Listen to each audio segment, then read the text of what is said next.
Hello people and welcome back to News Review. This is the fourth and final week of the SAO Collab, where the main news is the new Nightmare stage and also a couple of other new cards, and I'll be going over their skills and giving some comments on whether you should get them. As in the relatively new style of videos, open up the patch notes link in the description if you want to follow along with the full list of notes, and let's get right into it. First up, we have Heathcliff, the new Nightmare card. As a leader, he can have any members, but SAO members get attack times 10, which is a very large difference in terms of attack anyway. HP and Karū times 2, it's like fairly fine. You'll get, you'll have like times 4 on both sides, which is less than, your typical leader, but he's not really meant to be used as a leader. The only reason I'm showing this is because he's kind of a gimmick leader. The main gimmick is damage reduction. For the higher HP, the less damage you receive, to the max damage minus 80%.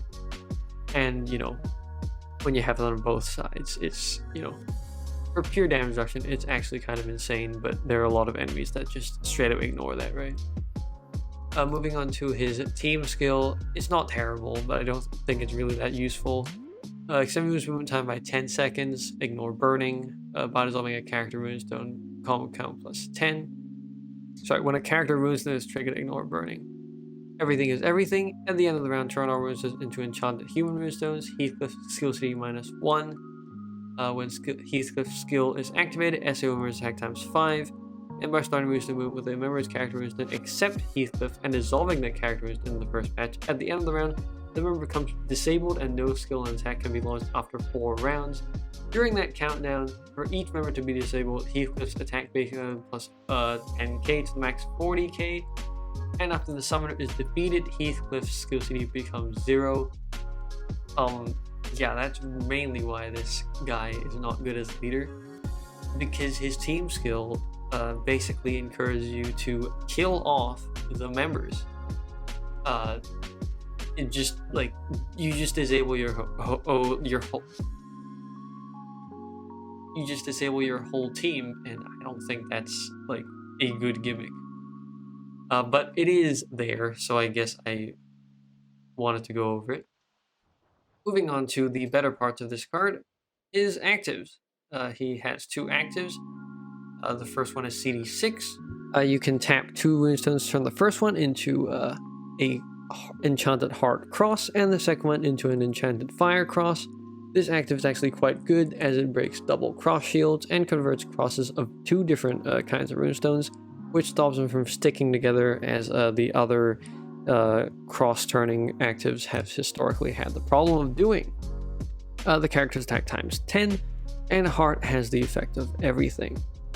I have mistakenly put full heal on the first active. That's wrong. A full heal is on the second active, my bad. The second active is CD8. You have a full heal, you restore the board, you explode all runestones to generate a fixed board of enchanted human fire and enchanted human heart, and for 1 round damage received will be lowered to 0. This is super damage reduction, meaning that you ignore whatever the enemy is ignoring. All damage received is just 0. That's very nice. It's the first real fire card to have super damage reduction after Nocturne, who only ignores, or reduces, I should say, fire damage. Fire Aaron, who is a combination card, and the combination skill of Omegamon, which technically does involve a fire card, but the resulting card is light, so I don't really count that either. For his bonding skill, he launches a ton of extra attacks if you own Asuna and Kirito, and by actually dual maxing Heathcliff himself, he gives Asuna a bonding skill, where if you dissolve Asuna's character runestone in the first batch, she ignores Quintet Elemental Shield, bringing even more value to the jackpot, which is just kind of insane if you think about how many types of shields that Asuna and Kirito can ignore at this point. For his fixed board, it looks like this, which is 16 heart and 14 fire. It's kind of small, hopefully you can see that. This picture was grabbed from a community post of Yao Live because I don't know where he found this, but this is great. And then he also gets his own Dragonware. Nothing really special. The one thing I guess is special is his craft skill 3, where damage will be dealt regardless of anti-runestone shield, but this can only be equipped on Heathcliff, so not that useful. Next up is a challenge mission and a challenge stage card, a 4-armed giant, Dark Demon, CD7.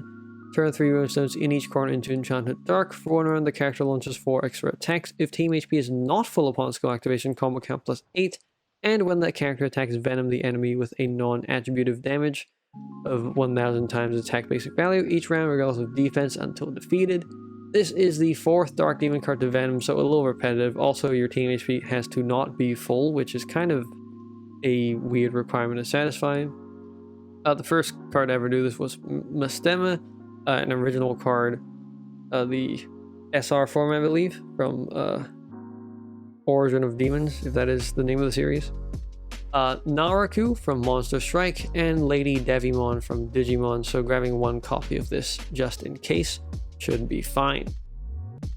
Moving on, there's another difficulty for the ultimate stage of Fairy King Oberon, probably because everyone hates him for some story related reason.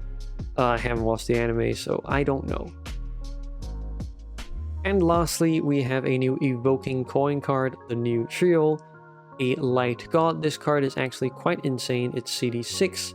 He has a fixed board of Quintet runestones, which is also a 10 combo board, and ignores specific damage using resistance, being the 2nd ever light card to do so after Nanami from JJK, and the 2nd god card after Corrupt Chaos. This is his fixed board. You probably saw it earlier if you have a keen eye. This is a 10 combo board, while also being a Quintet Enchanted board, so very, very versatile, very nice. Overall, I rank Heathcliff on the highest tier because he is the first ever fire card to have super damage reduction, which is quite unique. The giant on the bottom because its skill is not unique, and Chiyou on top tier. Even though you can't farm him, you can just buy him from the evoking shop, and he just has a very good active. Before the video ends, I also want to say that the rate up of the SAO Diamond Seal will be coming up right at the end of the collab, from the 1st of September to the 3rd of September, so you can pull more then if you haven't gotten everything you want. Save your diamonds for then. That's it for this week's news review. Leave a like if you liked it, comment below if you have anything to say, and subscribe if you like it in general. It really helps the channel out, and I'll see you in the next video. See ya!